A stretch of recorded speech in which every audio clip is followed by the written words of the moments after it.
नौशर फिरोज़ महमा खे ख़बर ॾींदा ऐं डिस्ट्रिक्ट रिपोर्टर मोहम्मद हसन सूमिरो जी रिपोर्ट मुताबिक़ ठारू शाह ऐं भिरिया सिटी जे इलाइक़नि मां अमुन जो पखी उॾामी वियो। फुरियूं रोज़ जो मामूल बणियल। पुलिस उगूर निंड सुतल। अॼु वधीक ठारू शाह जे ॿिन्ही रहवासनि खां फोरू 2 मोटरसाइकिलियूं फुरे फरार थी विया। थाणे आॾो एहतजाज। ठारू शाह में फौरन रिण ॿारे ॾिनो आहे।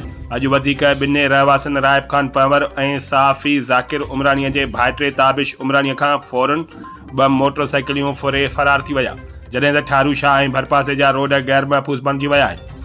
हर ॾींहुं कंहिं न कंहिं रस्ते खां गाॾियूं फुरजण रोज़ जो मामूल बणिजी वियूं आहिनि। रहवासिन एहतजाज कंदे चयो त ठारू शाह पुलिस चोरनि सां बिटियो हुअण करे फोरू ॾींहं ॾिठे जो सरेआम गाॾियूं फुरे रहिया आहिनि। हुन निगरान हुकूमत DIG शहीद बेनज़ीराबाद SSP नौशर फिरोज़ ऐं ॿियनि खां मुतालबो कंदे चयो त फौरी तौर ते बदमनीअ ते ज़ाब्तो आणे अमन अमान बहाल कराए असांखे फुरथियल गाॾियूं वापसि कराए ॾिनियूं वञनि, न त ॿी सूरत में सख़्तो एहतजाज कयो वेंदो।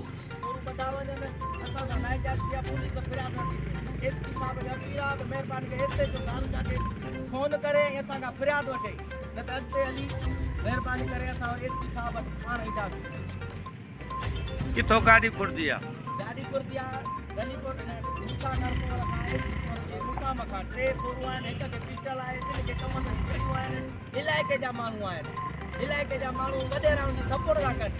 पुलिस खां पुछो त जेके छोकिरियूं गाॾियूं फुरतियूं उन फोरू काॾे आहे, उहे गाॾियूं रोड ते वरी घुमनि पियूं, कंहिं वापसि कयूं न। खुदारा सां मदद कयो, खुदारा असां मदद कयो, हेल्प कयो। कोठारा सुजाग थो निकिरो नारायण निकिरंदव न रोज़ पुलिस ख़ुदि पुलिस कराए, हिन माना फ़रियाद वठण लाइ पुलिस तयारु न आहे।